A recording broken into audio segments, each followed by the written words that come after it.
lá. Bom dia a todos. Eu sou João Batista, sou do Instituto Brasileiro de Telas Soldadas. Vou conversar com vocês hoje aqui sobre um tema que está em andamento na cidade de São Paulo, que é exatamente as calçadas, né? As calçadas em concreto armado, moldado em loco, né? Eu sou engenheiro civil e diretor do Instituto Brasileiro de Telas Soldadas. Ok? Essa apresentação deve durar aproximadamente uma hora. E os questionamentos, acho que a gente pode responder no final, né? Então, pode ser fazendo as anotações e no final a gente faz aí os esclarecimentos. Ok? O intuito aqui foi de criar um roteiro sobre a execução de uma calçada de concreto armado, né? Passando por todas as etapas, desde a preparação, né, do solo até o acabamento superficial, ou seja, a textura, ok? E chamando atenção para alguns pontos que são muito importantes para o sucesso da obra. Muito bem. Para começar, eu gosto de começar sempre por esse slide, porque ele é bastante importante, desculpa, ao longo da apresentação. O sucesso de uma obra bem executada, uma obra que chegou no objetivo desejado,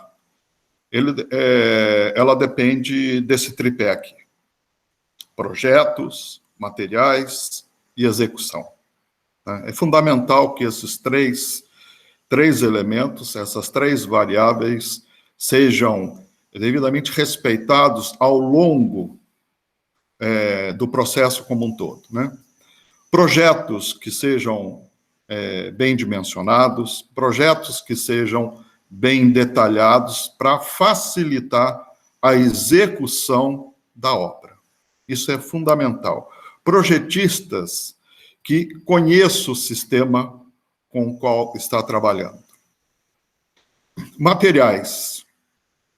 A utilização dos materiais que foram especificados em projeto, sem fazer nenhum tipo de substituição. Isso é muito importante, porque quando se elabora um projeto, você leva em conta exatamente as características dos materiais que serão empregados. Se isso não for respeitado, o projeto perde um pouco da sua importância.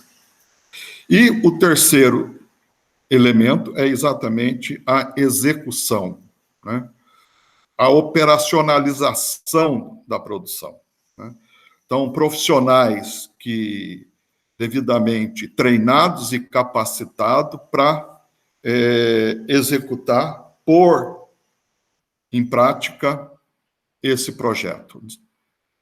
Então, essas três pernas, essas três variáveis, elas são fundamentais e eu vou chamar a atenção ao longo da minha apresentação para esses elementos aí, ok?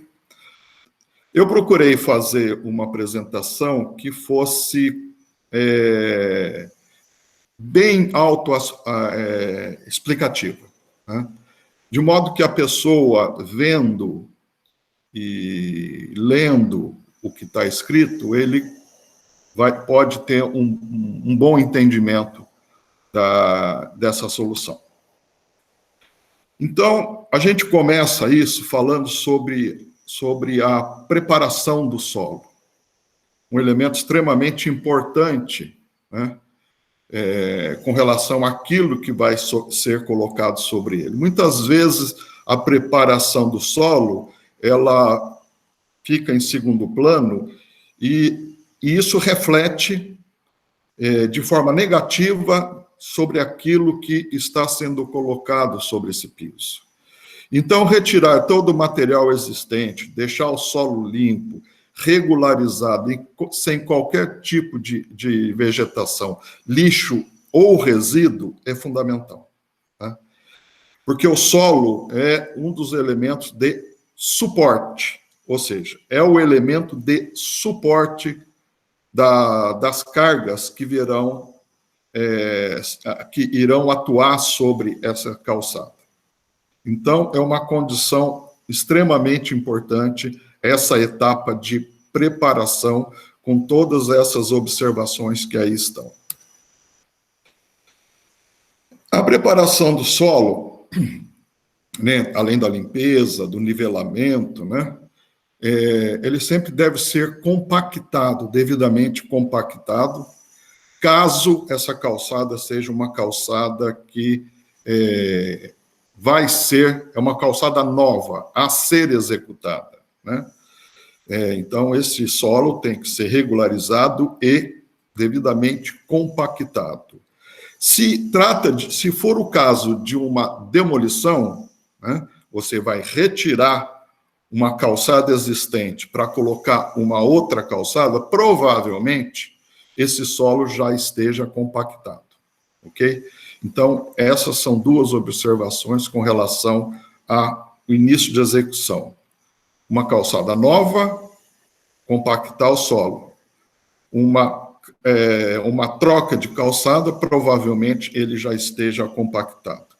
E aí nós temos a compactação, por exemplo, por este elemento, né, que é um batedor de alumínio, que serve para compactar, conforme a imagem que está aí ao lado.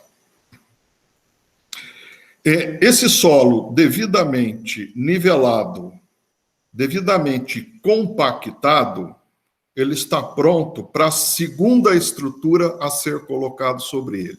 Então, o solo é uma estrutura, né? É um elemento de suporte que tem uma resistência. Sobre ele vai ser colocado uma outra estrutura, que a gente chama de subbase, que no caso de calçada é uma subbase com brita 1 e uma espessura de 5 centímetros. Esses 5 centímetros, ele não saiu da minha cabeça, tá? Eu tenho alguns documentos que estão anexados nessa minha apresentação, né? Diretrizes de Calçada São Paulo, né? Que eu levantei isso, né? O Moschetti também havia me enviado esses documentos. Está lá escrito que a subbase ela deve ter, no mínimo, 5 centímetros de espessura com uma brita 1. Né? Esse cuidado deve ser observado mesmo que o solo esteja estabilizado. O que ele está dizendo aí é o seguinte, né? Que muitas vezes a pessoa faz a compactação do solo e coloca uma tela com espaçador, com concreto, achando que está fazendo tudo correto, eliminando a subbase. Uma das funções da subbase de brita, uma das principais funções da subbase brita é exatamente o elemento drenante, né?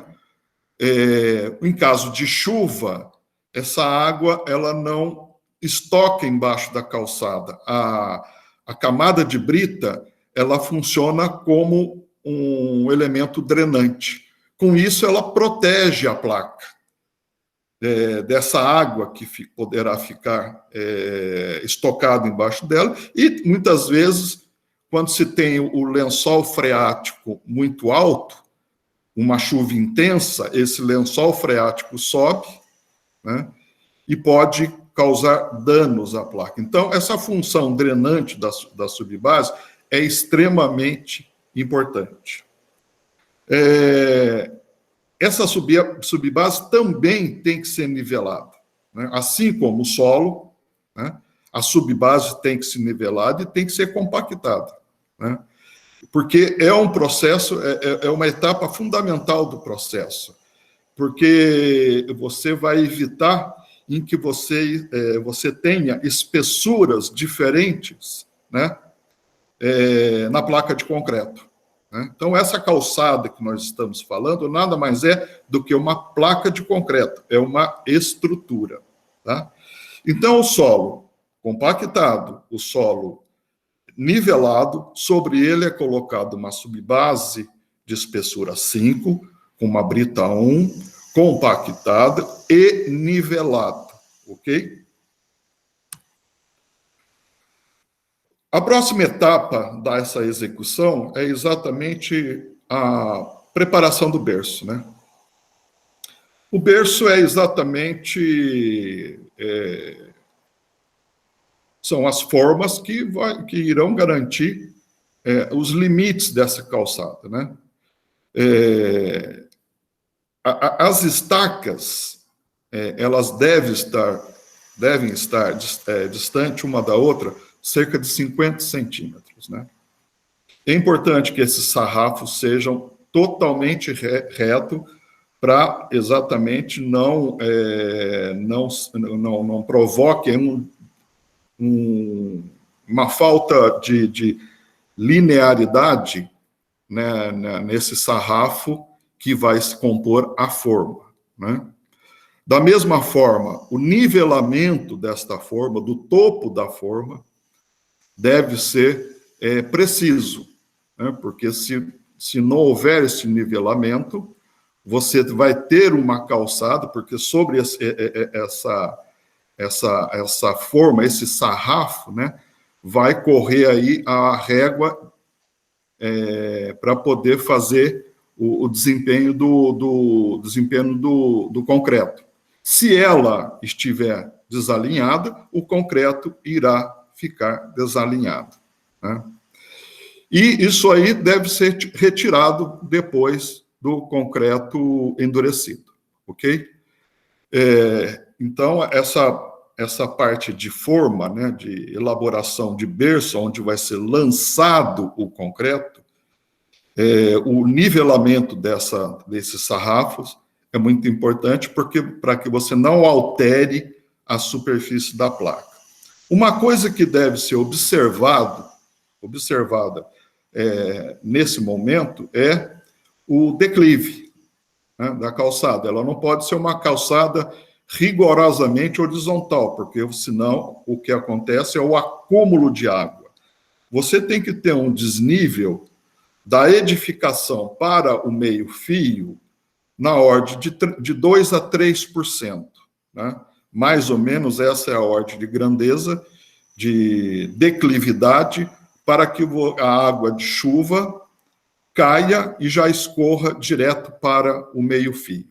Então, são elementos importantes a serem observados para você ter uma calçada com nivelamento do concreto rigorosamente perfeito e com a declividade, evitando com que essa água venha a parar sobre essa calçada, né? Ela corra direto para o meio-fio.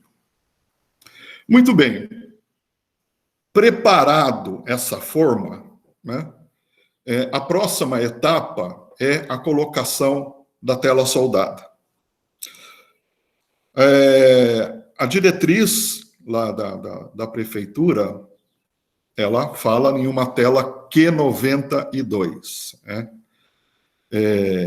Em casos, por exemplo, onde vai ter uma calçada, onde tem um acesso, por exemplo, para um comércio, né, a tela é uma Q138. A espessura do concreto varia um pouco por conta exatamente da sobrecarga que vai ter sobre essa calçada, né? As dimensões do painel de tela oferecido no mercado são 2. Um painel de tela 2x3, né, uma tela com dimensões menores, e um painel de 2,45 por 6 metros. Né? E veja bem, optar por um ou por outro, para o mesmo tipo de tela, então você tem a Q92 em 2x3, e você tem a Q92 em 2,45 por 6. Né? Eu faço a opção por qual deles? Depende da largura da calçada, né? E veja só uma coisa, essa armadura, ela deve ser apoiada sobre espaçadores, também está na diretriz, né? De tal forma que ele fique da superfície para baixo 3 centímetros, da face superior da placa para baixo 3 centímetros, conforme está no desenho ao lado. E a distância entre esses espaçadores soldados, ele deve estar entre 1 metro e 1,20 m, ok? Então, observe no desenho, né? Aqui nós temos o posicionamento da tela, né, na face superior. Nós temos uma placa de 7 centímetros. Essa tela está da superfície para baixo 3 centímetros, de modo que esse espaçador aqui terá que ter 4 centímetros, certo? Então, o espaçador com altura de 4, a tela apoiada sobre ele, sobre a tela nós vamos ter um cobrimento de 3 centímetros, tá, ok? Por que esse posicionamento? É exatamente para cumprir a função de controle da retração do concreto, ok? Então, o concreto, quando ele perde água, ele perde volume. Com isso, ele tende a perder, a se movimentar na horizontal, né? Isso chama contração do concreto, contração plástica, né, por perda de água, né? Ela fica na face superior exatamente para controlar essas tensões provenientes dessa retração. A outra coisa é o seguinte, durante a vida útil da calçada, o que acontece é o seguinte, dias quentes, a calçada tende a aumentar o seu tamanho, dilatação, expansão. Isso é normal, né? Todo material aquecido expande, todo material resfriado contrai. Então, a tela serve exatamente para controlar essa movimentação de contração e expansão da placa de concreto. Com isso, combatendo essas tensões, né, de contração e expansão, para evitar a fissuração na superfície. Então, por esse motivo que a tela deve ser colocada a 3 centímetros da superfície. Ok? Então, para 7 centímetros, um espaçador de 4 e uma tela Q92. Tá? Isso é fundamental, porque a tela vai cumprir uma função, que é a função de controlar essas tensões. Ok? Ela fora da posição, ela perde essa função. E veja bem o que acontece quando ela perde a função de controlar essa tensão na superfície do concreto. Então, veja, esse aqui embaixo é um corpo de prova que foi extraído, ok? Porque foi uma obra que apresentou problema de fissura na superfície do concreto. Foi uma obra que foi bem dimensionada, foi uma obra que os materiais foram respeitados, só que a execução pecou. Aquilo que deveria ficar, aqui está a tela, dá para a gente ver aqui no corpo de prova, o posicionamento da tela, e se a gente pegar a régua ao lado, a gente vai ver que ele está a 10 centímetros da superfície. Ou seja, no momento que ela saiu da função dela, que seria aqui, de controlar esse aparecimento aqui, ela estava embaixo. Então, o concreto retraiu, fissurou, e a tela perdeu a sua função de combater essas tensões. Então, o posicionamento da tela próximo à superfície é fundamental para evitar que isso aqui ocorra. E observe o seguinte, a fissura abriu, tá? À medida que ela foi se aproximando da armadura, ela sumiu.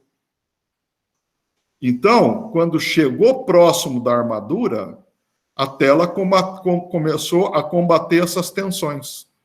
E com isso, a fissura sumiu. Se ela estivesse aqui em cima, já teria combatido desde o início, né? Então, por isso que é importante aquele posicionamento, respeitar aquele posicionamento de um espaçador de 4, sobre ele uma tela, sobre a tela um cobrimento de 3 centímetros do concreto, né? Esses espaçadores, eles podem ser plásticos, podem ser metálicos, ok? Sempre respeitando a altura em que deve ficar essa tela dentro dessa placa de concreto, senão ela perde a função, ok?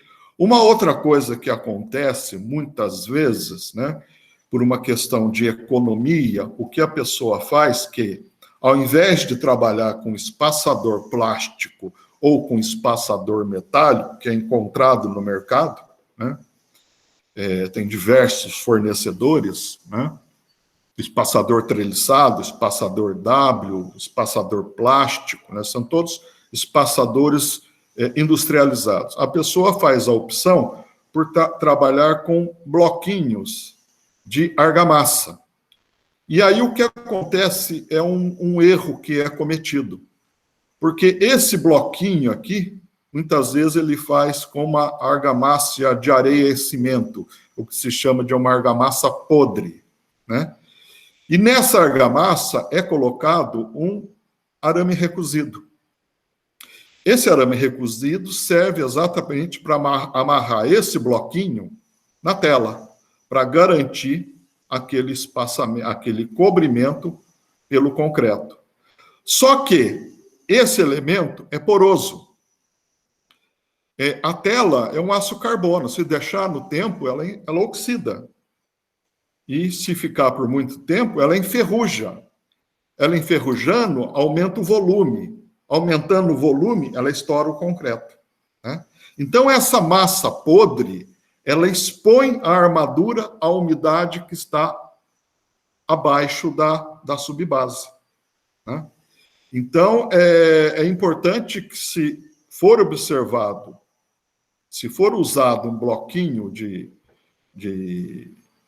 argamassa, que esse bloco tenha a mesma resistência do concreto, portanto, 25 MPa, que o traço para elaborar esse bloquinho seja o mesmo do concreto, que aí torna uma peça só, ok? Então, essas são considerações com relação ao posicionamento da tela. Ela é muito importante que seja mantido na face superior. E veja só, aqui nós temos uma sequência de concretagem, né, em que a gente observa o seguinte, né?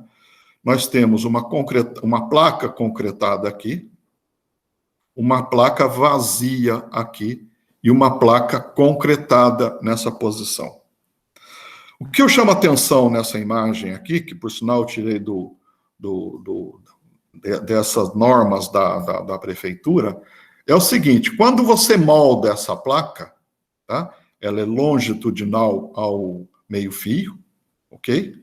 Aí aqui o comprimento depende de projeto, ok? Ele pode respeitar, por exemplo, o comprimento da tela de 6 metros, como ele pode ser um múltiplo da tela de 2 metros, tá? Então, nós temos uma forma de madeira aqui e nós temos uma forma de madeira aqui, ok?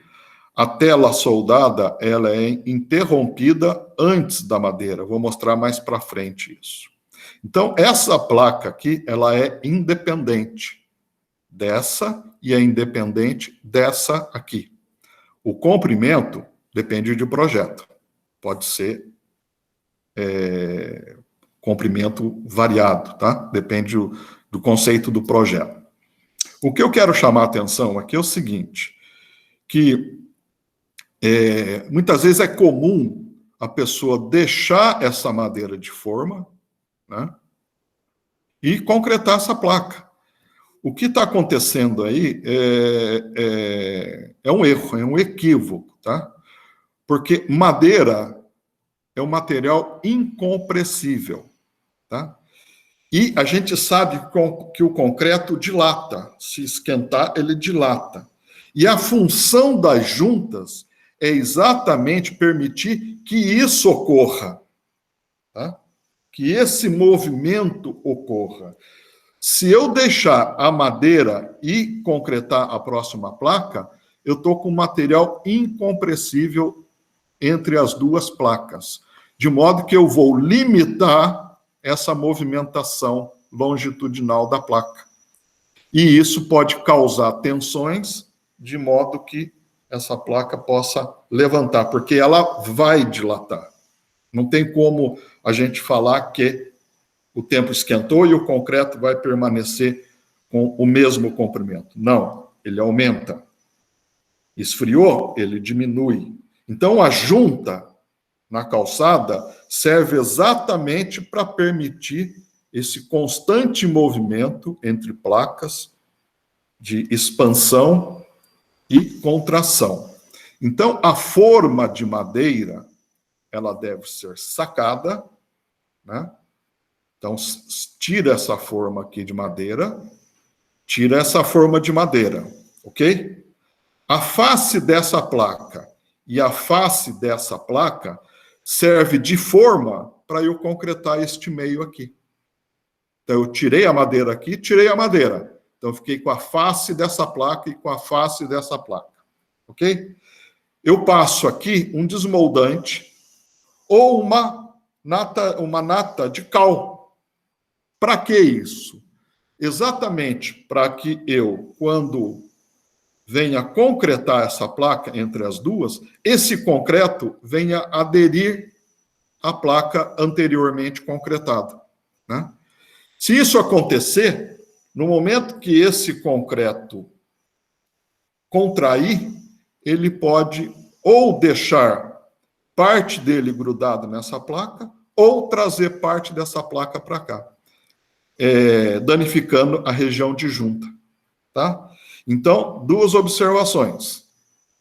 Retira a forma de madeira, porque ela vai impedir o movimento de contração e expansão. A face é passado um desmoldante, ou uma nata de cal, para evitar que, quando eu concretar essa placa, esse concreto não venha aderir a essa outra placa. E com isso eu tenho placas independentes, trabalhando horizontalmente, independente uma da outra, e protegido pela região de junta, que a gente vai falar um pouquinho mais para frente. Então, essa é a importância desse slide aí, ok? Como eu falei anteriormente, aqui, né, essa placa, eu posso fazer essa placa com uma tela de 6 metros de comprimento, né? Então, a tela tem 2,45, eu vejo qual é a largura da calçada, né? Corto essa tela e uso os 6 metros de comprimento, ok? Mas se eu optar por uma tela de 2 de largura, por exemplo, que já me favorece bastante a largura da minha calçada, evitando que eu tenha perda, né, de tela na lateral, né? Então, de repente, aqui é melhor eu trabalhar com um painel que tenha 2 metros de largura. Eu vou otimizar a minha utilização. Só que ele tem 3 metros de comprimento. Mas eu posso colocar um outro painel aqui. Então, eu posso colocar um painel daqui para cá e um outro painel daqui para cá. Só que entre esses 2 painéis, eu tenho que ter uma emenda das armaduras para torná-las contínuas, tá? Eu não posso fazer uma emenda de topo. Eu tenho que fazer uma emenda de sobreposição. E essa sobreposição que é o que mostra exatamente essa imagem que está aqui. Então, eu tenho, nessa imagem, um painel que vem daqui até aqui, e eu tenho um outro painel que vem deste lado até aqui. Entre os dois, em comum, eu tenho duas malhas, tá? No caso da Q92, essa malha é de 15 centímetros. Então, eu tenho uma região de emenda, né, entre os dois, aqui, de 30 centímetros, ok? E com isso eu tenho uma armadura contínua ao longo da minha placa. Porque se eu fizer uma armadura de topo, né, sem o traspasse, no momento que essa placa dilatar, ela vai fissurar de fora a fora nessa região, porque não tem armadura, ok? Então, quem garante que essa fissura não apareça é exatamente essa região de emenda, como está mostrado aqui embaixo, né? 2 malhas ou 3 nós, ok?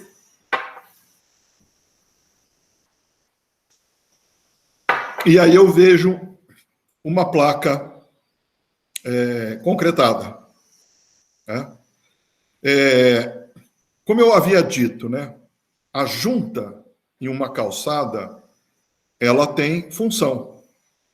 Como está dito aqui embaixo, permitir a movimentação de contração e expansão. Então, controlando, né, a fissuração, ok? Então, por exemplo, nessa imagem aqui, eu vou explicar uma coisa que é o seguinte.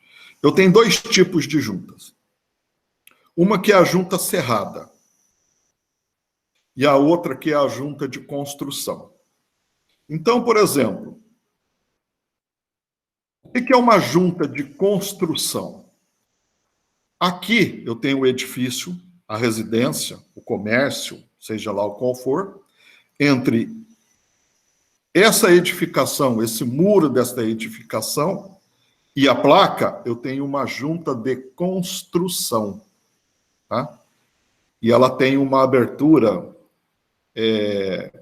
um isopor de 1 centímetro mais ou menos, né? Que é quando essa placa estender na lateral, né? Se essa placa estiver confinada entre o meio-fio e essa parede, ela vai ou detonar, ela vai expandir nessa direção, ou ela detona o meio-fio, ou ela detona o muro, tá? Então, aqui eu vou ter uma junta de construção que vai ter um elemento, um isoporzinho de 1 centímetro, né? E depois a gente vai fazer, a gente vai selar essa junta, que é para evitar que a água percole entre parede e placa, entre por baixo, provoque aí o assoreamento do solo, né? Isso acontecendo, o solo perde suporte. O solo perdendo suporte, essa placa tende a fazer esse movimento, e isso aí é uma tensão para a qual a placa não foi projetada, ela fissura, ok? Então, por exemplo, aqui entre a edificação e a placa, eu tenho uma junta de construção, ok? A junta cerrada, tá? O nome da junta de construção, né? Esse desenho aqui é uma junta de construção, olha. Tá? É uma construção entre 2 placas. Então, aqui eu tenho uma junta de construção, eu tirei o sarrafo, usei a face das placas como forma, né? E concretei. Fiz um isolamento aqui com desmoldante ou nata de cal, né? Esse concreto retrai. Quando ele retrair, ele vai mostrar uma linha de afastamento dessa placa com essa aqui. Então, é uma linhazinha que é uma junta de construção, tá? Então, a gente pode ter ela aqui e a gente pode ter ela transversalmente à placa, ok? E o que é uma junta cerrada? Ok? Então, por exemplo, essa imagem aqui. Vamos supor o seguinte, eu não quero fazer uma placa, ou o projeto, ele fala, eu não quero fazer uma placa com 6 metros de comprimento, quero fazer uma placa maior, quero aumentar a minha produtividade, né? Ele pode fazer uma placa compondo, né? Por exemplo, naquele momento eu peguei 2 painéis de telas para compor essa placa aqui, né? De 2 por 3. Então, fiz a composição e emenda entre eles, né? Mas eu posso fazer a composição de 2 painéis de telas de 6 metros, né? Boto um painel de tela aqui, outro painel de tela aqui, né? Eu crio nessa região aqui o que a gente chama de junta cerrada. Então, nesse caso que eu estou mostrando, eu concretei aqui, aqui e depois concretei aqui. No caso de uma junta cerrada, eu concreto tudo junto, né? E na região onde está delimitado o comprimento da minha placa, eu coloco uma estrutura de barra de transferência, que eu vou mostrar mais para frente, né? Eu interrompo a armadura, coloco um conjunto de barra de transferência, inicio a minha armadura novamente, interrompo antes da forma, coloco a estrutura de barra de transferência, inicio a armadura novamente e vou para lá, faço isso novamente, interrompo a armadura, barra de transferência, inicio a armadura, né, e concreto tudo junto. Tá? Não há problema nenhum fazer isso aí, porque a gente está criando uma região, nós estamos criando uma região onde a gente vai cerrar essa junta, ok? Então, é assim, eu posso concretar tudo junto, ok? Não há problema nenhum. Mas eu tenho que interromper a tela exatamente antes da junta e começar com a tela depois da junta. Interrompo, começo e continuo. Concreto tudo de uma vez só, ok? E eu sei que eu melhorei a minha produtividade, tá? E eu sei que aqui eu vou ter uma junta cerrada. E esse corte dessa junta, ele deve ser feito, né, no intervalo de tempo que vai de 8 a 12 horas, mais ou menos, tá? De 6 a 12, né? E por que eu tenho que fazer esse corte dentro desse período? Porque, na realidade, né, eu estou,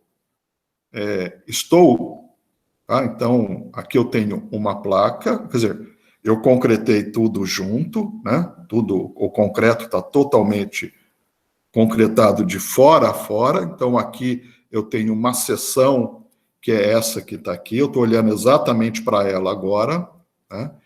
Eu sei que nessa região eu interrompi a minha armadura, né? Desculpa.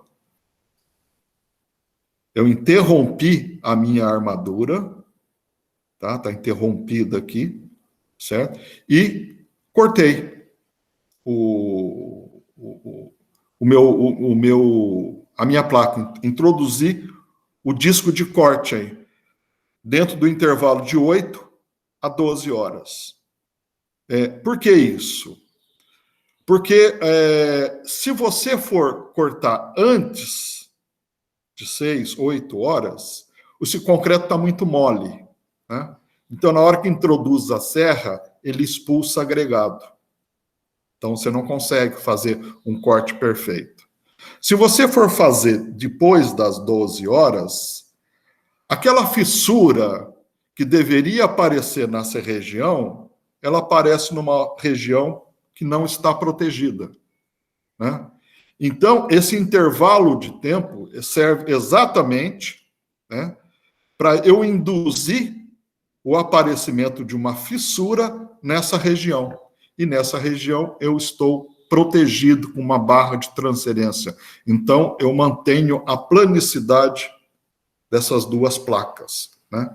E essa região que eu cortei, eu criei um reservatório onde eu vou introduzir o material selante para evitar que águas e material incompressível entre nesse reservatório, tornando impossível a movimentação horizontal da placa, provocando danos. Tá? Então, isso é uma junta cerrada. Eu vou serrando naquele local aonde eu quero que a fissura apareça. Tá? Então, tem uma junta de construção, que eu já falei, né? A junta de construção, ela está entre duas placas distintas. Então, essa placa é independente dela. Entre as duas, eu tenho uma junta de construção. Se tem a edificação, entre a edificação e a placa, eu tenho uma junta de construção. Tá? A junta cerrada, ela está exatamente contida na mesma placa. Ela é transversal ao comprimento da placa.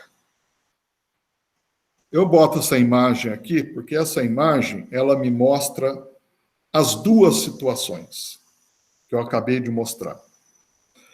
Veja só, eu tenho uma placa concretada. Essa placa aqui é um piso industrial, mas é a mesma situação para uma calçada. A solução é exatamente a mesma. Tá? Então, eu tenho uma placa, tá? Aqui a gente consegue observar as barras de transferência, quando necessárias, tá? Porque nem todas as calçadas pedem barra de transferência. A do tipo 1, por exemplo, né, que é a que deve estar sendo executada, ela não pede barra de transferência. Tá? A do tipo 2 e a do tipo 3 já pede barra de transferência. Então, vamos lá. Aqui eu tenho uma calçada concretada, aqui eu tenho uma outra calçada concretada.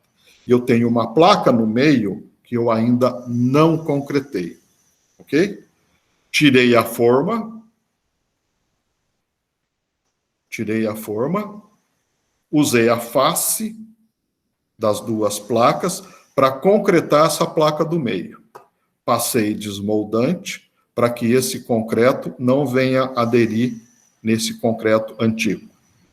Só que essa placa aqui, eu quero aqui no meio introduzir uma junta cerrada. Aqui eu vou ter uma junta de construção. Aqui eu vou ter uma junta de construção. Aqui no meio eu vou ter uma junta cerrada. E como eu havia dito, né? Na região onde eu vou induzir o aparecimento de uma fissura, né, eu introduzo o elemento barra de transferência.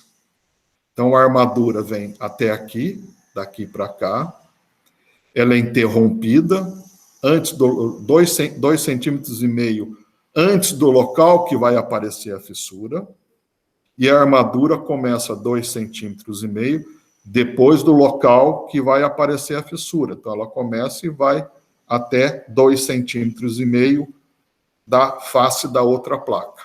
Ok? Aí eu venho e concreto tudo. Certo? De 6 a 12 horas, eu entro com o disco de corte aqui.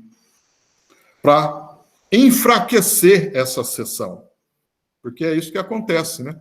Na hora que eu coloco o disco de corte aqui, eu enfraqueço essa seção com relação a essa e a essa. Na hora que esse concreto retrair, como é a região mais fraca, aqui aparece uma fissura. É onde eu quero.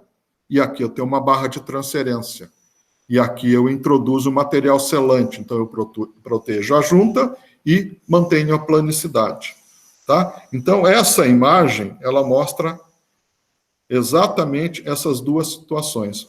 Junta de construção e junta cerrada.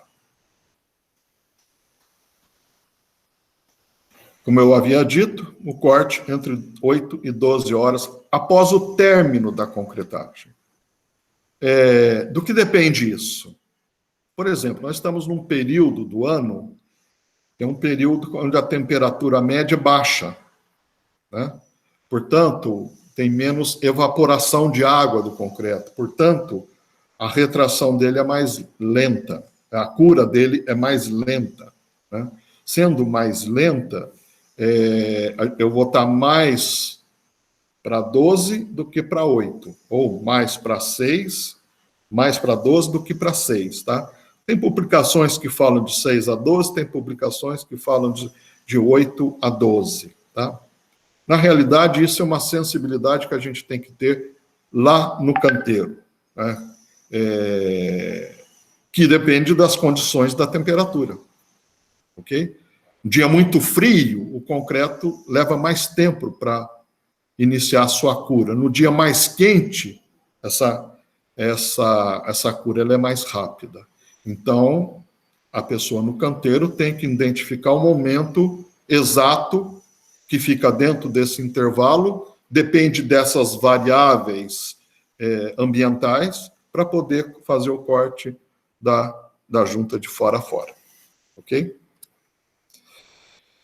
E aí acontece que nas calçadas nós temos algumas interferências, tá? Então, por exemplo, não adianta eu compactar o solo bem compactado, né? Eu colocar a subbase de brita de 5 centímetros, nivelado, compactado, fazer um gabarito, né, para o berço bem nivelado, com estacas a cada 50 centímetros, botar o espaçador soldado, botar a tela na posição de 3 centímetros da superfície para baixo, usar o concreto cuja resistência na diretriz especifica 25 MPa, um concreto dosado em central, de uma concreteira que tenha um responsável técnico que assina por ela, eu vou falar sobre isso, né? Se a gente não tomar cuidado com esses tipos de interferência que ocorrem numa calçada. Porque essas interferências, elas geram tensões. Ok? E se essas tensões não forem controladas, ela vai fissurar. Observe, quando vocês forem andar numa calçada de concreto armado daqui para frente, ou na calçada tanto de concreto simples quanto de concreto armado, em que a pessoa não teve a devida atenção para essas interferências, nós vamos ter fissuras, né? Então, observe bem. Então, nós temos um canteiro, por exemplo, de uma árvore, nós temos uma caixa de passagem de energia elétrica, uma caixa de telefonia, sei lá, nós temos interferências, né, nessa calçada, né? Então, a gente precisa ter atenção com relação... O projeto tem que ter atenção com relação a isso. E, na hora de executar, tem que ter atenção. Por exemplo, né? Então, aqui eu tenho algumas situações. Aqui eu tenho um canteiro de uma árvore, né? Essa calçada aqui é na rua da minha casa, na Vila Leopoldina, tá? Eu estava passando ao lado quando eu vi eles executando isso. Você vê o gabarito aqui direitinho, as interferências, os gabaritos, armadura tela, sem espaçador, sem lona plástica, que é esse elemento aqui, ó. Ele é fundamental que sobre a camada de brita seja colocada uma lona plástica preta, tá? Para que serve essa lona plástica? Primeiro, para combater a umidade ascendente, tá? Que a umidade pode causar problemas no piso. Segundo, essa lona plástica serve para reduzir o atrito entre duas estruturas. A subbase de brita é uma estrutura. A placa de concreto que vai ser colocada sobre a brita é uma outra estrutura. Se você lançar o concreto sem a lona plástica, esse concreto vai ficar com a face inferior dele totalmente irregular. Com isso, você está aumentando muito o atrito entre essas duas estruturas.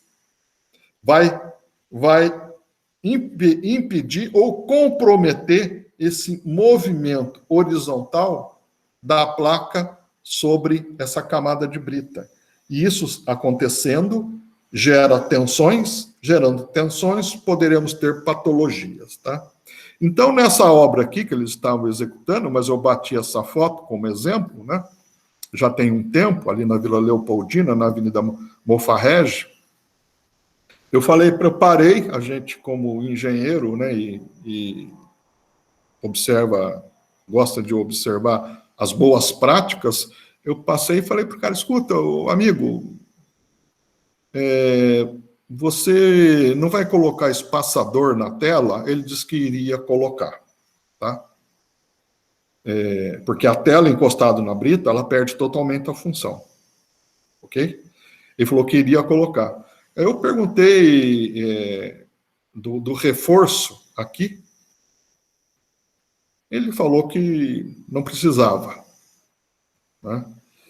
Eu perguntei da lona plástica, ele também disse que era bobagem. O resultado, tudo feito, brita, tela, concreto, mas não observou isso aqui e não observou isso aqui. Lona plástica, reduziu o atrito entre concreto e brita. Quina, toda quina existe concentração de tensão. Por isso que escotilha de navio, janela de avião é arredondado. Exatamente para eliminar a região de concentração de tensão. O que ocorre aqui, nessa quina viva. Tá? Então, aqui vai ter uma tensão concentrada que essa tela não vai combater. Eu combato essa tensão adicionando essas armaduras de reforço, que eu amarro na própria tela. Tá? Então, aqui eu tenho uma armadura de reforço de 45 graus, que pode ser a mesma bitola da armadura da tela. E aqui eu reforço, porque muitas vezes o que acontece? Como a tela tem malha de 15, o primeiro fio dela ficou a 12 centímetros para cá. Então, nós temos 12 centímetros sem armadura nessa direção. Então, pode ter uma fissura aqui também. Então, eu reforço aqui com barras nessa posição, nesta posição, combato aí a possibilidade de tensões pelo fato de eu ter o afastamento dessa armadura da borda e coloco 45 graus para combater essas tensões. E neste caso aqui, eu faço isso, olha. Combato as tensões nos 4 cantos e reforço como está aqui, ó. Tá? Como está nessa posição.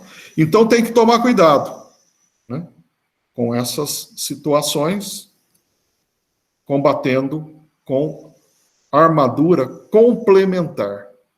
Ok? Estamos à tela, então a gente complementa a estrutura com essas armaduras. É importante observar isso aí. Senão vai fissurar. Então veja, aquilo que eu havia dito para vocês, né? Então você tem uma caixa lá de, sei lá, qualquer tipo de caixa, não sei. Então veja, olha, ela está posicionada bem na próxima borda da placa. Está bem aqui assim, ó, o final da placa está aqui, ó. Então, daqui para cá, eu praticamente vou ter um fio de tela, que eu tive que cortar a tela aqui, né, para ela poder entrar na posição dela. Praticamente sobrou um fio aqui, se sobrou, e muitas vezes sobrou um fio aqui, se sobrou. Ou seja, eu estou com uma região enfraquecida. Olha o que aconteceu. Fissura. Se tivesse feito um reforço com aço, né, teria controlado essa fissura. Ok? Então, se a gente não observar esse tipo de coisa, né, dessas interferências, né, que nós poderemos ter patologia na calçada. Isso é certeza. Isso é a natureza, tá? Então, esses reforços é exatamente para controlar essas forças que são da natureza do concreto, retrair. Muito bem, falando do concreto, o concreto especificado pela diretriz é o concreto 25 MPa, lá fala em brita 0, eu acho que a brita 1 funciona muito bem, tem um diâmetro bastante aceitável. Por que isso? Temos que tomar cuidado com o agregado graúdo, né? Porque a calçada só tem 7 centímetros.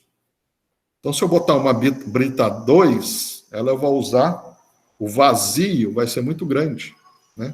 Então, a gente perde a força da argamassa que envolve essa brita, né?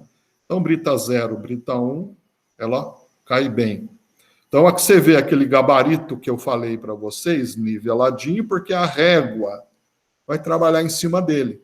Se ele estiver torto, você vai desenhar essa forma no concreto, né? Então, o nivelamento dele a cada 50 centímetros uma estaca é importante para essa etapa aqui, ó. Tá?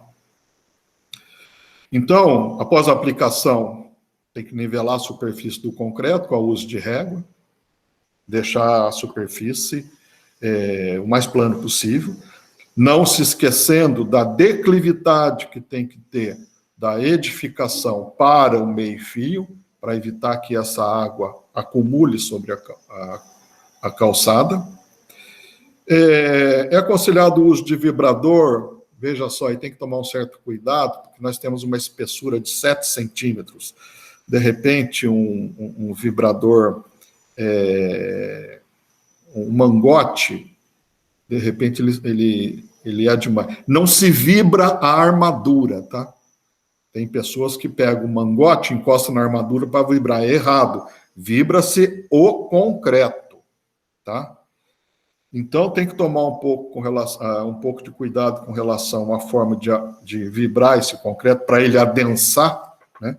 Porque quando você vibra, você vai expulsando as bolhas de ar que tem dentro. Então esse concreto adensa, ele fica mais incorporado. E depois disso faz aí o uso da desempenadeira mecânica, né? Para fazer o alisamento da superfície, ok? Uma coisa importante, tá? Eu mostrei um tripé lá atrás para vocês, ok? E falei, olha, projeto, material, execução. Então, execução, se a forma estiver ruim, o concreto vai ficar ruim. Tá? O material, se o concreto de 25 MPa ele não seguir as boas práticas de produção, você pode ter um concreto com resistência menor. Então, eu sempre recomendo comprar um material no caso do concreto, de concreteira que tenha um responsável técnico. É fundamental isso, tá? Porque se ele tem um responsável técnico pelo fornecimento do concreto, essa concreteira ela tem uma maior preocupação com relação ao que ela está produzindo. Tá? Ou seja, tem um responsável técnico que está assinando um ART de fornecimento, portanto, o nome dele está em jogo. Porque existe muitas concreteiras no Brasil que nem responsável técnico tem. Tá? Isso é um perigo, você pode estar comprando gato por lebre, ok? Então, isso aqui, exigir, né, que a concreteira tenha um responsável técnico, é direito do consumidor. No caso, o órgão público, a Prefeitura de São Paulo, é direito dela. Sua concreteira tem responsável técnico? Quem é a pessoa? Me mostra o ART. Então, isso você está protegendo a obra que você está pedindo para executar, né? E está protegendo o usuário que é o público de São Paulo, que são as pessoas de São Paulo. Se tiver dúvida com relação a isso aqui, é só entrar no site da ABESC, né? Associação Brasileira da Empresa de Serviço de Concretagem. Todos os associados da ABESC têm um responsável técnico. Tá? Então, você vai estar mais seguro com relação ao produto concreto. Porque nós temos no Brasil empresas que sequer têm responsável técnico, sequer têm controle na produção, em termos de umidade, de agregados, em termos de tipo de cimento e uma série de outras variáveis. Tá ok? Então, eu chamo a atenção para esse aspecto concreto com relação à qualidade do produto concreto que vai ser colocado nessa calçada. E uma outra coisa que a gente tem que tomar cuidado, né, exatamente com relação à superfície dessa calçada. Então, quando a gente fala em alisamento aqui, né, na realidade, é o nivelamento perfeito e dá uma textura mais homogênea na superfície. Né? Porque a próxima etapa, inclusive está na diretriz, é fazer a textura dessa superfície para tornar essa superfície antiderrapante. E para isso ser feito, tem que se usar vassouras, né? E são vassouras específicas para esse propósito aí, tá? E ela deve ser passada perpendicularmente, né, ao sentido longitudinal do fluxo de tráfego, tá? Ok? Que é para evitar que você tenha um acabamento espelhado, que ficou lindo, ficou maravilhoso, o dia chove, uma pessoa vem, chuva, né, água, superfície lisa, você cria uma película embaixo do sapato, principalmente se for solado de borracha, uma película que cria um certo isolamento entre o sapato e superfície, a pessoa escorrega, prejuízo para a prefeitura. Né? Então, a textura é um elemento muito importante. E o tempo de execução dele também é fundamental. Né? Tem um momento que é um momento em que o concreto não endureceu por total, tá? Você ainda consegue apertar com o dedo e ver que ele se deforma. Esse momento é o momento que se entra com a vassoura, para criar textura, senão não cria textura. Ok? Então, cuidado com o acabamento superficial. E esse concreto tem que ser curado. Então, não adianta eu fazer tudo como manda o figurino, sem eu esquecer de curar esse concreto. Né? E uma das coisas, né, porque a superfície normalmente é muito grande, e uma forma de curar o concreto para essas áreas grandes, né, sem que seja a manta que é colocado sobre o piso e molhada, né? Então, existe essa forma de cura, né? Que você bota a manta e molha, fica lá 72 horas, tem que estar molhando sempre, que é exatamente para controlar esse processo de cura do concreto, evitar que ele venha a perder água muito rapidamente. Se ele perde água rapidamente, ele pode fissurar. Então, existe a cura química, né? Que ela é aplicada com esse negócio que vem um reservatório nas costas aqui, um aspersor, né? Ou tem um aspersor onde tem uma central de produtos químicos, ou muitas vezes é aplicado com o próprio rolo. Né? E veja, aqui o concreto está sem a cura. Aqui o concreto está com o elemento de cura. Tá? Então, é criado na superfície uma película que impede a evaporação da água, controla essa evaporação. Né? E com isso, você tem a cura feita como deve ser feita. né? E esse produto químico, ele desaparece com o tempo, né? E ele não contamina, tem produtos que não contaminam, outro cuidado que tem que tomar, porque chove, né? Choveu, depois vai arrastar isso para o meio-fio, se é um elemento contaminante, ele vai para o rio. Então, tem produtos, né, que são biodegradáveis, ok? Então, é muito importante essa etapa, porque eu posso fazer tudo daqui para trás certinho. Se eu não curar o concreto direito, eu posso ter patologia. Isso aqui, ó, tempo reduzirá a retração e as fissuras superficiais. Então, o elemento cura química reduz a retração e combate as fissuras superficiais. Então, você veja que são produtos trabalhando para o mesmo objetivo. Ok? Então, os produtos vão se complementando, né? A gente tem um solo, sobre ele coloca uma brita, sobre a brita uma lona plástica, sobre a lona plástica a gente coloca o espaçador, uma tela soldada, a gente lança o concreto, faz o acabamento superficial desse concreto, passa a vassoura para criar textura e coloca um elemento de cura química que é para fechar o pacote, né? Quando tem barra de transferência, né, falar um pouquinho sobre ela, nem todas as calçadas têm essa solicitação, mas quando tiver, ela é posicionada, por exemplo, a calçada tem 7, ela é posicionada, o eixo da barra, ela é posicionada na linha de 3,5 centímetros, tá? Portanto, H sobre 2. Tá? 7, aqui vai dar 3,5.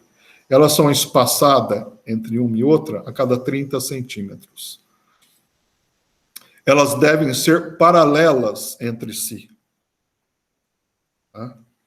E ortogonais à face do concreto. Então, se isso aqui acontecer, no momento que essa placa for para cá e essa vier para cá, essa situação impede esse movimento. Impedindo esse movimento, você tem tensão gerada. Tendo tensão, você vai ter fissura. Ok? Então, aqui tem a barra devidamente posicionada, linha neutra, o que a gente chama, essa linha que fica aqui. Se a placa tem 20, aqui a 10 centímetros, fica a linha neutra dessa placa. Tá? Se ela tem 7 a 3,5 centímetros, fica a linha neutra dessa calçada. Então, perpendicular à face, que permite essa movimentação da outra placa, e 30 centímetros uma da outra. Observe que essa barra é lisa, tá? Não pode ser uma barra nervurada, porque uma barra nervurada, o concreto envolve, adere e impede o movimento de contração e expansão. Como eu havia dito para vocês, né, isso aqui é a calçada de concreto moldado em loco, diretrizes executivas de serviço, da Prefeitura de São Paulo, publicado em 2008. Né? Então, muito desse conteúdo que eu falei, eu tirei dessas publicações. Eu recomendo vocês lerem isso aqui. Ela é autoexplicativa. Tudo que eu falei aqui está contido nessa diretriz, que eu mandei, inclusive, em anexo para o Rômulo. Tá? Então, aqui, calçada padrão 1, calçada padrão 2, aqui ela fala em barra de transferência, mas aqui não fala. Não, padrão 3, ela fala de barra de transferência. Então, tudo isto já está devidamente orientado dentro dessa diretriz aqui, ok? Que é da Prefeitura aí Municipal de São Paulo. Tá? Então, eu recomendo vocês, são 18 páginas, tá? É uma leitura fácil, simples, didática, com diversos exemplos, onde mostra esse procedimento. Então, você vê aqui o material selante da junta, tá aqui, ó. né? Aqui está o elastômero, do tipo JJ, né? É um material que vai selar todas as juntas. Tanto a junta serrada quanto a junta de construção. Aquela junta de construção que fica o edifício, 1 centímetro, a placa de concreto, aquele isopor que eu boto no meio, ele tem que ser retirado pelo menos 3 centímetros dele para que eu introduza ali esse material para evitar que a água que bate na parede da edificação penetre entre a placa e a parede e venha para baixo dessa placa. Então, eu tenho que ter esse material selante que está aqui.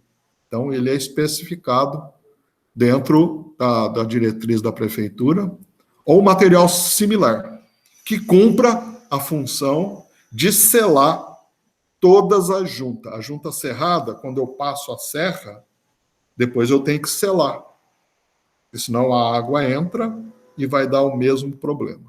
Tá? Entre meio fio e calçada, eu tenho que selar, para evitar que a água entre ali, passe por baixo do meio fio e venha danificar tanto a faixa de rolamento com meio fio, quanto a calçada. E muitas vezes eu ouço dizer, pô, mas concreto armado no calçado, isso aí, quando eu tiver que quebrar, sem nenhum problema, tá? Então eu vou ter que fazer uma intervenção aqui, sei lá, no esgoto, qualquer tipo de intervenção. O que a pessoa faz? Procedimento para fazer isso. Então ele corta a tela, né? Levanta a borda da tela, protege essa parte aqui de cima para evitar cortes, né? Então ele quebra com martelete o concreto, chegou na tela, ele corta, levanta, continua quebrando, remove a subbase, faz a intervenção que tem que fazer. Ok?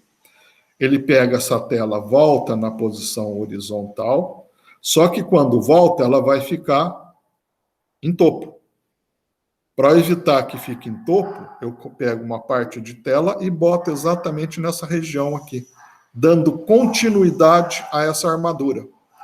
Então, eu recomponho a armadura, ok? E lanço, refaço a base, faço a compactação direitinho do solo que eu removi aqui, né? Recomponho a base, coloco sobre ela a lona plástica, faço endireitamento das armaduras, complemento com um pedaço de tela, ou, dependendo do tamanho, pode ser vergalhão, seguindo os espaçamentos da tela também, não tem problema nenhum. Tá? Joga o concreto e eu tenho a estrutura totalmente recomposta, tanto fisicamente como estruturalmente. Tá? Qualquer coisa feita diferente disso, ela perde a função estrutural. E, bom, eu tenho problema de liberação. Hoje tem concreto que se libera com 24 horas de uso. Você faz no dia seguinte você libera para uso do pedestre, sem nenhum problema. Tá? Então, com relação à intervenção, é isso aí. E aqui eu montei para vocês um resumo, né, do que a gente falou de forma grosseira. Né? Também tirei da publicação da prefeitura. Então, aqui eu tenho a brita, sobre a brita eu coloco lona plástica. Tenho o solo, né, que se for construção nova, eu faço a compactação dele direitinho. Se é uma demolição, eu retiro, nivelo esse solo, que provavelmente ele já estará compactado, né? Sobre o solo, eu coloco uma camada de brita de 5 centímetros, né, de brita 1. Nivelo e compacto essa camada. Sobre ela, eu coloco a lona plástica. Coloco meus gabaritos, né, que vai definir o comprimento da minha placa. Sobre a lona plástica, que está faltando, tá? A lona plástica deveria ser o fundo preto aqui também é um fundo preto, né? Dizendo que eu tenho a lona plástica sobre a brita. Então, coloco aqui o meu gabarito, né? Delimitando a minha forma, Coloco os espaçadores de 4 centímetros, porque eu vou ter que ter uma armadura que fica de 3 centímetros para baixo da superfície. Coloco essa armadura de ponta a ponta dentro do limite, interrompendo antes dessas duas, né?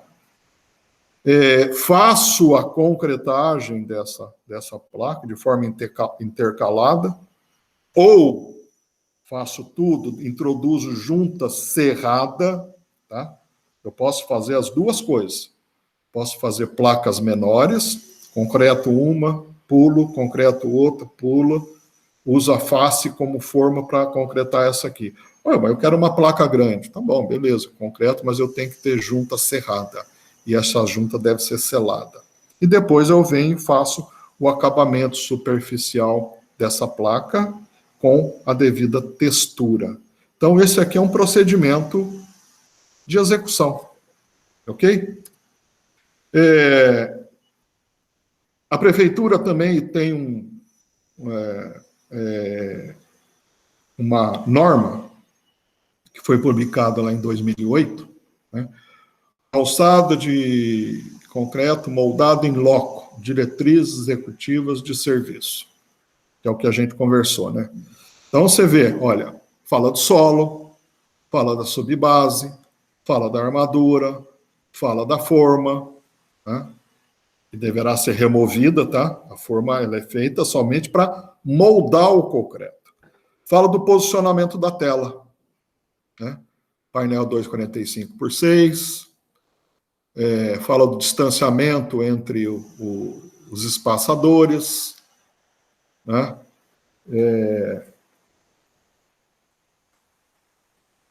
E em outro momento ele fala exatamente o tipo de tela, tá? Aqui. Acho que é essa aqui. Não, acho que é a madeira. Então, falo 2,40. Aqui é 92, tá aqui, ó. Tá? Aqui é 92. Não é em rolo, tá? Essa tela não existe mais em rolo. Ela só tem em painel de 2,45 por 6 metros de comprimento. Ok? Fala dos espaçadores. Aqui fala, tá vendo? No tipo 2 e 3, ele fala da presença das barras de transferência, né? Enfim, tem todo. Ele especifica o processo como um todo, né?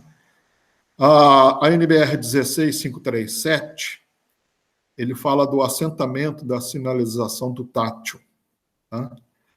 É recomendado que os pisos táteis sejam assentados de forma integrada ao piso do ambiente, destacando-se apenas o relevo, né? Então, na figura 75. De acordo com o item 5254 dessa mesma norma, né? Então, isso é uma dúvida que os executores têm de qual a forma de executar o assentamento desse podotátil. Eu procurei algumas coisas, né? Eu observei que alguns fazem uma forma ao longo da calçada. Essa forma é posicionada sobre a tela, tá? Então, vamos supor que vai ter 3 centímetros, porque aqui eu vou ter uma tela. E ele faz uma forminha onde ele concreta, só que essa forma, a concreto passa aqui por baixo, e aqui tem outra forma que vai delimitar o concreto nessa posição, né?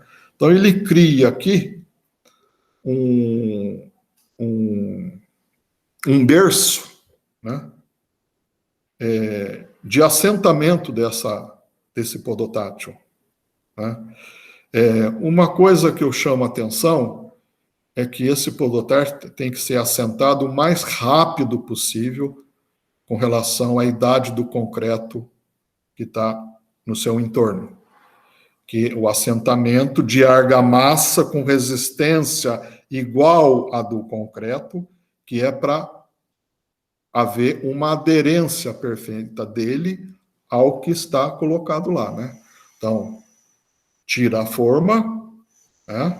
Então você tem o bercinho, uma argamassa com resistência alta, para você poder fazer esse assentamento, uma ponte de ligação aqui entre o substrato, que a gente chama, né, e o podotátil, para que ele venha a aderir a isso aqui, tá? E fechar essa região com material selante, tá? Tem pessoas que simplesmente faz uma forma com toda a extensão de 7 centímetros. Ele cria aqui um vazio. Essa situação me preocupa porque ele cria exatamente, né? Então aqui tem uns 7 centímetros que vem mais ou menos até aqui embaixo. Aí você tem a subbase aqui. Aí você tem o 3 centímetros, mais 4 vem aqui, a outra forma, a subbase. Então ele tem uma parte vazia aqui de 7 centímetros, certo? Só que esse concreto, depois que for concretar, você tem uma junta fria aqui, ó. Isso aqui me preocupa, tá entendendo? Você criar uma junta fria entre dois concretos. Então esse aqui vai endurecer, aí depois você lança esse para poder fazer o assentamento, esse aqui já retraiu, esse aqui vai retrair. Então, quando ele retrair, vai ter uma micro fissura aqui. Então, isso me preocupa um pouco, tá? Mas tem que tomar muito cuidado com relação ao assentamento e aderência do podotátil ao substrato, ok? Essa norma trata sobre isso aí, ok? A prefeitura também, ela tem uma cartilha, esse material aí todo eu mandei para o Rômulo, tá? Essa cartilha da prefeitura, né? Calçadas e vias executivas de pedestre. Você vai ver que aqui tem tudo o que eu acabei de falar com vocês, né? Então, você tem aqui aplicamento do solo, manual, apiloamento do solo manual e mecânico, lastro de brita 1 e 2, com 5 centímetros, lona plástica, ripa para poder delimitar o local que será concretado, né? 1,5 centímetro de largura essa ripa. Você tem os espaçadores, né? Caranguejo, a critério da fiscalização, o importante é respeitar os 3 centímetros, né? A tela soldada, que é 92, concreto usinado, não é usinado, é dosado em central, com brita 1 eu dispensaria a brita 2, tá? Um slump entre 5, aqui ele fala em concreto 20 MPa, que aqui é contra aquela outra diretriz que fala em 25, o concreto correto é o 25, porque tem um efeito abrasão na calçada, que o deslocamento do pedestre tem uma abrasão muito forte. Então, o concreto 20 é insuficiente para essa situação, né? E o acabamento superficial. Então, vocês vejam que tem material bastante aí para poder citar. Como eu falei do concreto, né? Cuidado quando as pessoas, orientar as pessoas quando forem adquirir a tela soldada. A mesma coisa acontece com a tela. Nós temos muitos fabricantes no Brasil, mas exija a certificação ABNT do produto, tá? Dessa forma, o consumidor vai estar protegido. Eu fiz uma pesquisa sobre a qualidade dos produtos telas soldadas que estão no Brasil em 2015. 71% disso deu não conforme, ok? Prejuízo para o consumidor. Depois aumentou mais os fabricantes, eu voltei a fazer essa pesquisa em 2019. 79% do produto não conforme, tá? Então, exija do fabricante o certificado de qualidade do produto tela soldada. A certificação da tela ela é voluntária, tá? O cara pode produzir e ele não precisa certificar, porque certificar o produto tem custo, ok? Então, ele não quer ter custo, ele quer produzir, porque não se exige certificação compulsória, é voluntária. Então, ele produz, bota no mercado, o consumidor compra, mas está comprando gato por lebre, né? Se ele exigir, o fabricante que fornecer a tela certificada tem compromisso com a qualidade, ok? Os dois associados do IBTS, ArcelorMittal e a Gerdau, elas têm produtos certificados desde a sua origem. Tá? Isso é muito importante, porque volta aquele tripé: material, projeto, material, execução. Ok, pessoal? Eu acho que era isso aí que eu tinha para falar para vocês.